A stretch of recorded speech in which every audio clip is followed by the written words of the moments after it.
El siguiente tema que nos toca ver es lo que se le conoce como equilibrio de una partícula. Yo les había dicho que para equilibrar una partícula se necesita que todas sus fuerzas se anulen entre sí para que se quede completamente quietito, ¿sí? Entonces, por ejemplo, aquí les he puesto una imagen, miren, muy interesante para que vean cómo funciona el equilibrio. Aquí tenemos un montón de partículas, miren, todas las partículas que están aquí son partículas que están en equilibrio, no se mueven absolutamente.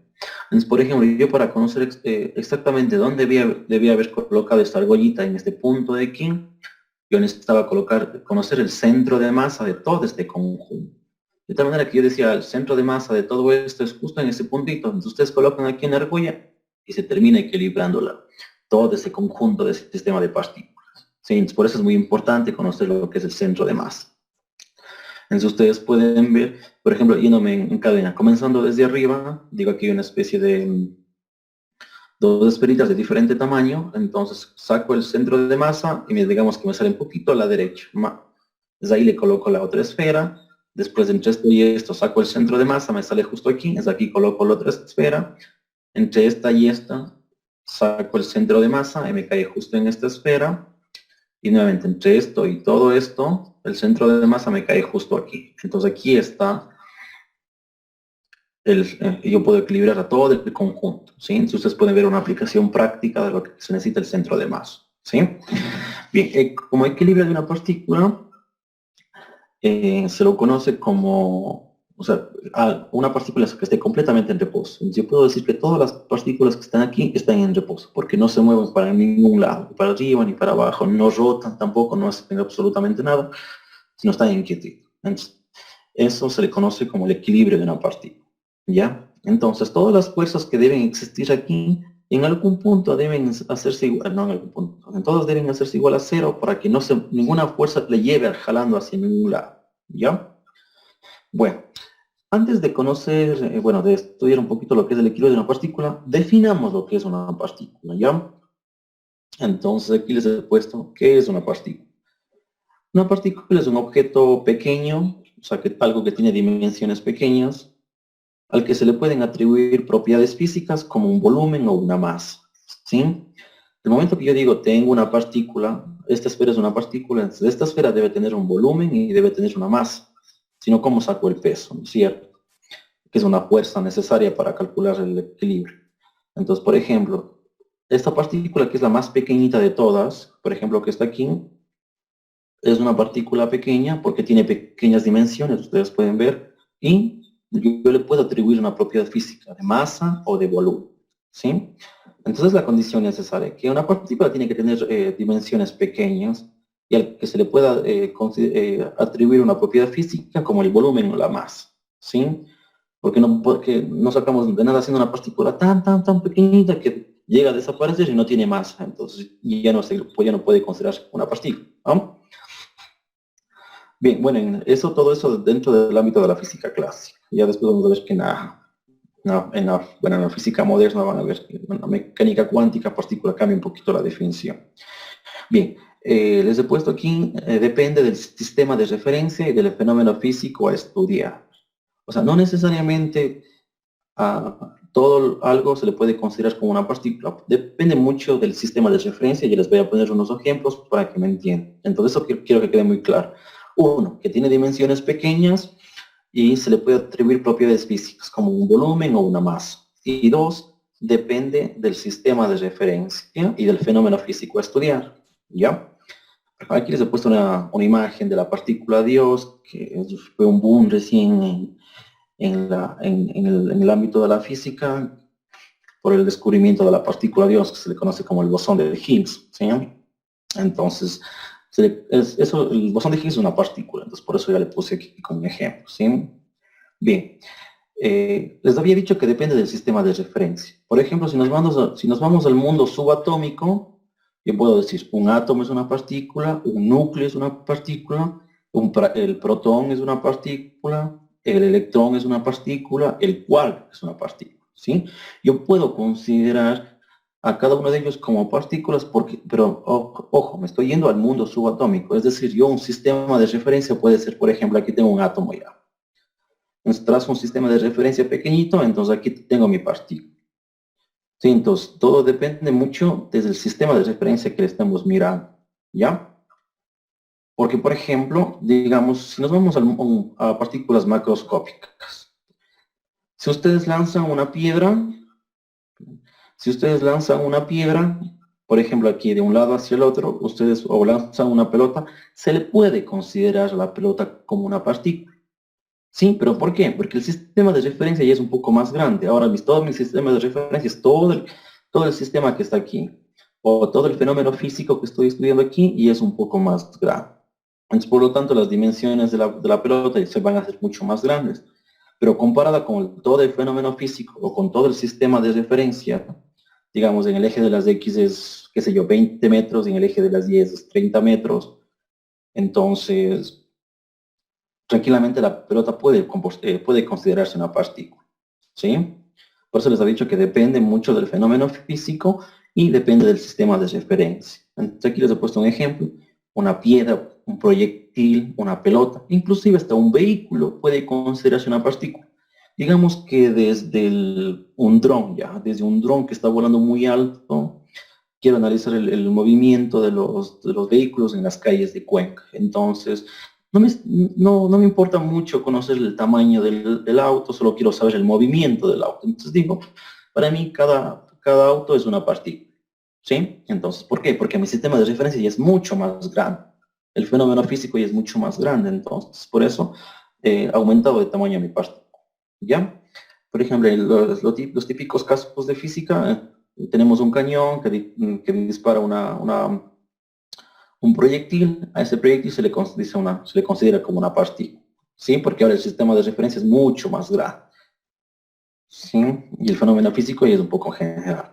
En cambio aquí, por ejemplo, en el mundo subatómico casi no me sirve de nada tener un sistema de referencia sumamente grande porque los electrones se mueven alrededor del átomo. El átomo tiene dimensiones bien pequeñitas. Entonces el sistema de referencia también va a ser pequeñito. No me sirve de nada tener un sistema de referencia sumamente grande si los electrones se van a mover trayectorias pequeñitos. Y aparte de eso que tiene muy pequeñito tamaño. Entonces, por ejemplo, ahí es donde ustedes, después del fenómeno que van a estudiar, se le considera partícula.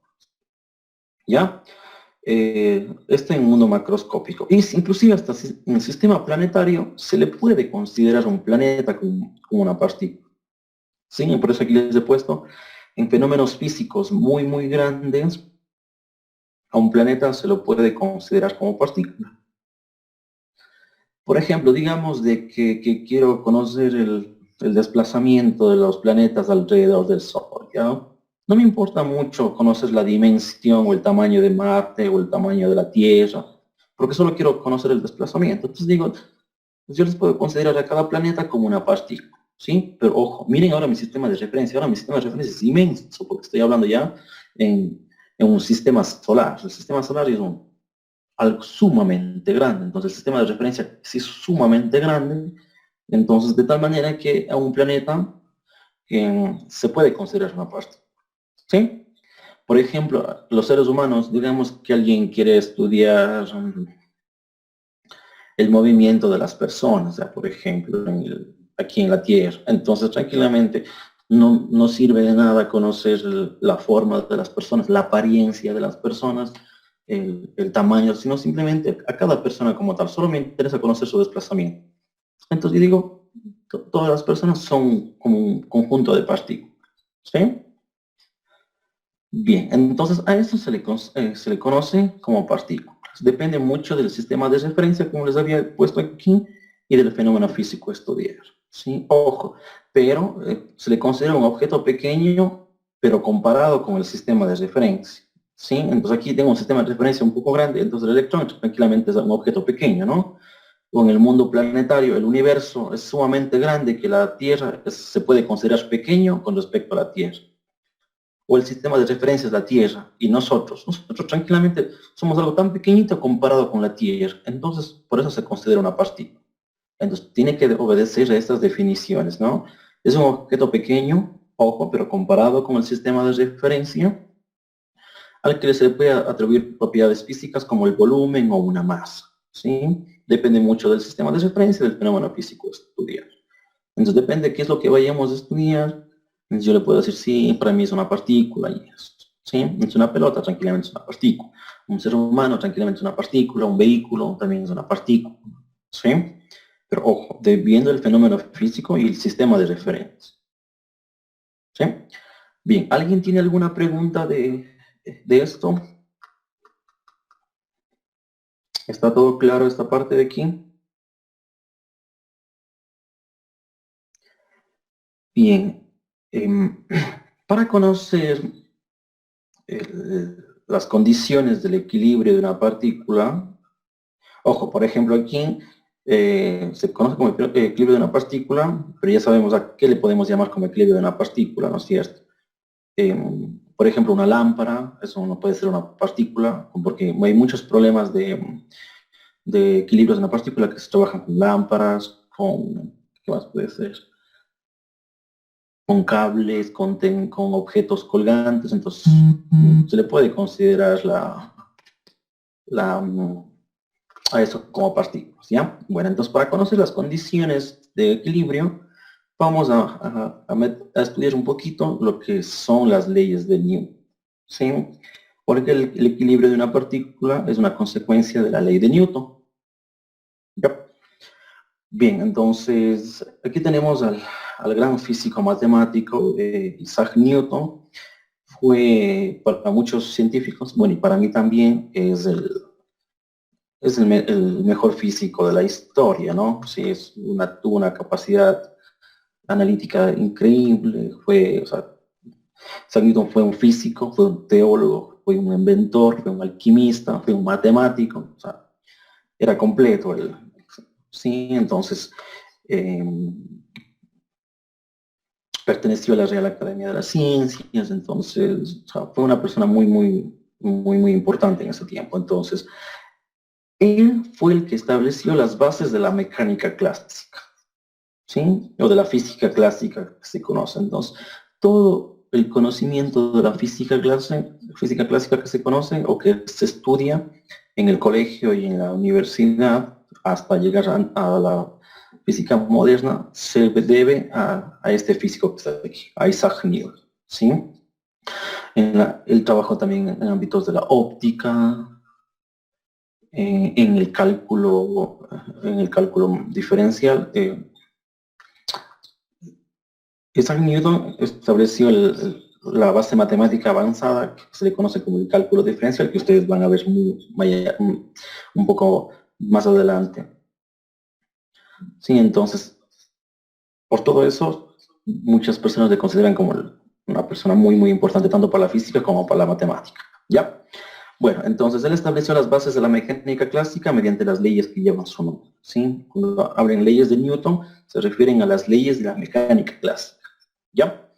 Son tres leyes muy sencillitas. La primera, que es la ley de la inercia, el segundo, que es el principio fundamental de la dinámica, y el tercero, que es el principio de acción y reacción, ¿sí? El equilibrio de una partícula cae dentro de la ley de la inercia, ¿ya? Entonces, para no explicarles con fotografías que no ayudan mucho en realidad, mejor les voy a proyectar un video que para mí explica muy bien todas las tres leyes de Newton, ¿sí? Así que por favor, miremos el video. También les voy a ir haciendo pausas para explicarles algo más que no diga el video, ¿sí? Entonces, para que quede un poquito más claro. Toda la base de la mecánica clásica nace de estas tres leyes que están aquí, ¿sí? Estas tres leyes que están aquí las propuso Isaac Newton, ¿ya? Bien, entonces, es la famosa ley de la gravitación universal que veremos un poco más adelante. Pero primero veamos las tres leyes del movimiento de Newton. Primera ley de Newton o ley de la inercia. Todo cuerpo persevera en su estado de reposo o movimiento uniforme y rectilíneo a no ser que sea obligado a cambiar su estado por fuerzas impresas sobre él. Esto significa que si un objeto está quieto, seguirá quieto, a menos que una fuerza actúe sobre él. O que si el objeto está en movimiento, seguirá moviéndose en línea recta, a menos que una fuerza externa desvíe su trayectoria. Por ejemplo, si empujas un cochecito, este avanza en línea recta por un momento, pero se acaba deteniendo porque hay una fuerza que lo empuja hacia abajo y crea una fricción que lo frena. ¿Y las trayectorias curvadas? Es algo similar. Por ejemplo, si imprimes una fuerza a una pelota, pero está amarrada a un cordel, hay una fuerza que arroja la pelota hacia afuera y otra que la mantiene cerca de tu mano. En vez de seguir una línea recta, la pelota sigue una órbita circular. Algo similar ocurre con la órbita de la Luna. La Tierra debe ejercer una fuerza de atracción. Si el cordel se rompiese, la pelota saldría volando en línea recta. Lo mismo pasaría con la Luna si de repente la Tierra desapareciera. Segunda ley de Newton o ley fundamental de la dinámica. El cambio de movimiento es directamente proporcional a la fuerza. Antes de avanzar con la segunda ley, sí, explicarles un poquito más de lo que decía en este video, ¿no? Bien, la primera ley se le conoce como la ley de la inercia, ¿sí? Que dice, todo cuerpo persevera su estado de reposo. ¿Qué quiere decir estado de reposo? De que está quietito, o sea, está en equilibrio, no se mueve ni para un lado ni para el otro, no rota, o sea, no gira, no hace absolutamente nada. Eso es un estado de reposo. Siempre cuando ustedes lean o escuchen problemas que dicen un cuerpo está en reposo, entonces ustedes deben automáticamente pensar de que ese cuerpo está quietito. ¿Sí? Bien. O movimiento uniforme y rectilíneo. ¿Sí? Entonces esta ley nos sirve para dos cosas. Cuando el cuerpo está en equilibrio, en reposo, o cuando el cuerpo se está moviendo con velocidad constante y en línea recta. ¿Sí? A no ser que sea obligado a cambiar su estado por fuerzas impresas. Ya, sobre él. ¿Qué quiero decir con esto? Que un cuerpo va a permanecer en reposo a menos de que ustedes le apliquen una fuerza. Sí, entonces, por ejemplo, si ustedes tienen un borrador en su mesa, este borrador todo el tiempo va a seguir estando en estado de reposo a menos que ustedes le apliquen una fuerza sobre él. ¿Ya? O un cuerpo va a seguir moviendo con velocidad constante y en línea recta a menos de que ustedes apliquen una fuerza sobre él. Como decía en el video, aquí en el mundo es difícil tener un cuerpo que se esté moviendo continuamente en línea recta, con MRU. ¿Por qué? Por ejemplo, ustedes dicen ya una pista en el... A ver, un ejemplo.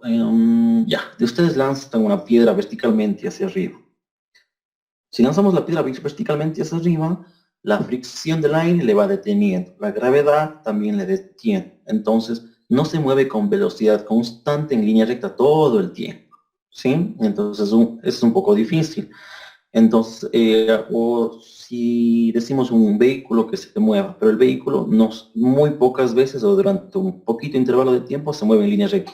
Ustedes ya saben que hay un montón de curvaturas en la calle, a veces por los baches freno, a veces tiene que volver a acelerar, o sea, es un montón de arranca, para. O sea, entonces no es un movimiento de línea recta puro. Entonces en la vida real, en el mundo aquí, a menos de que en un laboratorio de física, claro, no se puede tener algo que esté moviéndose continuamente con velocidad rectilínea. ¿Sí? En el espacio sí se puede, porque en el espacio no tenemos fricción del aire. Entonces ahí también es una manera. ¿Sí? Es por eso que la luz se propaga en línea recta muchas veces. Bien, entonces, quedémonos de que un cuerpo permanece en reposo a menos de que yo aplique una fuerza sobre él. Y ustedes pueden ver que aquí está la fórmula principal, que es con el que vamos a trabajar en equilibrio de la partícula. Para que un cuerpo esté en reposo o esté en movimiento uniforme y rectilíneo, la sumatoria de las fuerzas debe ser igual a cero. En si todas las fuerzas que actúan sobre la partícula o el cuerpo suman cero, significa que significan dos cosas. Uno, o el cuerpo está en reposo o el cuerpo se está moviendo con velocidad uniforme y rectilínea, ¿sí? Entonces siempre cuando hagamos suma de fuerzas y nos salga cero, hay dos opciones. Lo uno de que el cuerpo se está moviendo con velocidad con MRU o está en reposo. Sí, pero la mayor parte de casos está en reposo, porque es el caso más común de encontrar, ¿no es cierto? Porque les estaba diciendo que es un poco difícil encontrar un cuerpo en la Tierra que se esté moviendo con velocidad constante, o sea, con MRU, ¿ya? Entonces, esa es la primera condición básica, la que vamos a trabajar nosotros ahorita, que la suma de fuerzas debe ser igual a 0, ¿ya? Bien, entonces, aquí nos decía, ¿no? Se aplica una fuerza que está moviendo con movimiento rectilíneo uniforme, pero por ejemplo aquí la propia acción de la gravedad le está empujando hacia abajo y la fricción del aire le va deteniendo. Entonces no es un movimiento rectilíneo uniforme constante.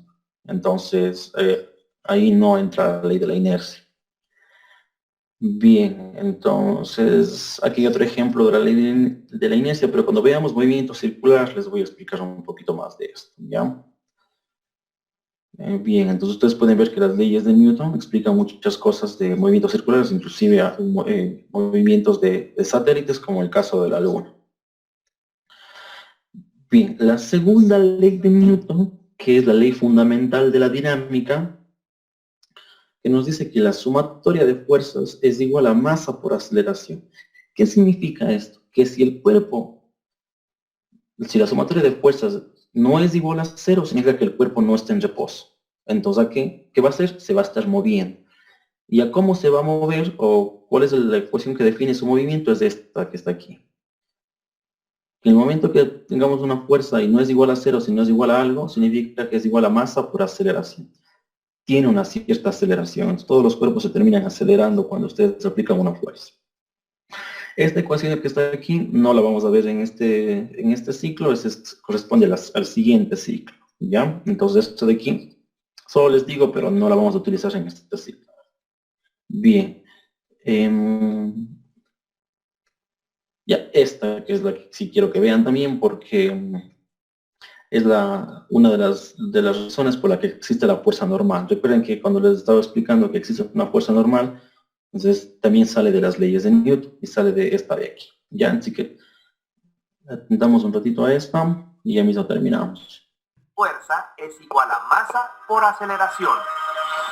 Tercera ley de Newton o principio de la acción y reacción. A cada acción siempre se opone una reacción igual pero de sentido contrario. Es decir, si empujas algo, ese algo te empuja a ti. Imagina que tú y un amigo tuyo que pesan lo mismo que tú van en patines, lo que reduce la fricción. Si imprimes una fuerza en él, no solo él se moverá, sino tú también. La fuerza produce aceleraciones diferentes según las masas de los cuerpos. Si tu amigo es mucho más pesado que tú, adivina quién se moverá más. A este motociclista le hubiera sido útil conocer acerca de la tercera ley de Newton. ¡Auch!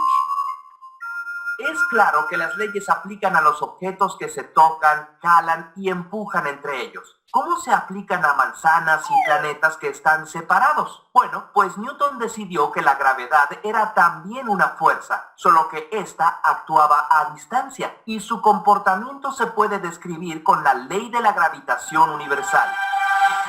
La fuerza que ejerce una...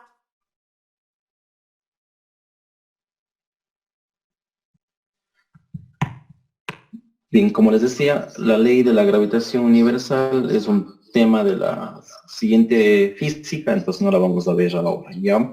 Porque tenemos que ir viendo gradualmente. Entonces lo que nos vamos a meter en esta asignatura es la ley de la inercia y la ley de la acción y reacción, ¿sí? Por eso siempre dicen que toda acción provoca una reacción. Pero ojo, quiero que quede muy claro cómo provoca la reacción. La reacción es la misma magnitud, pero de sentido contrario. Por eso aquí le ponen un menos, ¿sí ven?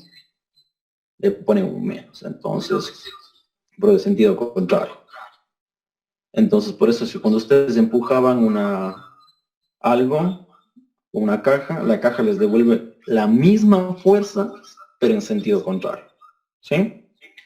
Entonces, por eso es cuando en uno de los problemas que estábamos analizando, le habíamos dicho que cuando vimos el tipo de fuerza, si la caja aplica una fuerza que es el peso hacia abajo, el piso le devuelve una fuerza que es de sentido contrario al peso.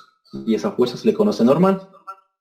¿Ya? Entonces siempre quedémonos con la idea de que toda acción provoca una reacción. Por ejemplo, es la razón en la que no sé si han visto en videos o en películas, cuando alguien dispara, el momento que dispara, eh, sale la bala, pero la pistola se hace para atrás y termina golpeando a las personas. Ese es otro ejemplo de la acción y reacción. Un cohete también se mueve por el efecto de la acción y reacción. O sea,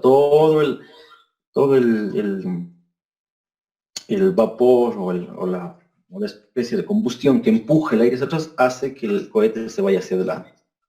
Por ejemplo, en el espacio exterior no hay absolutamente nada. Entonces, ¿por qué los cohetes se mueven ahí? Por la ley de la acción y reacción. ¿Sí? Entonces esas leyes son muy importantes.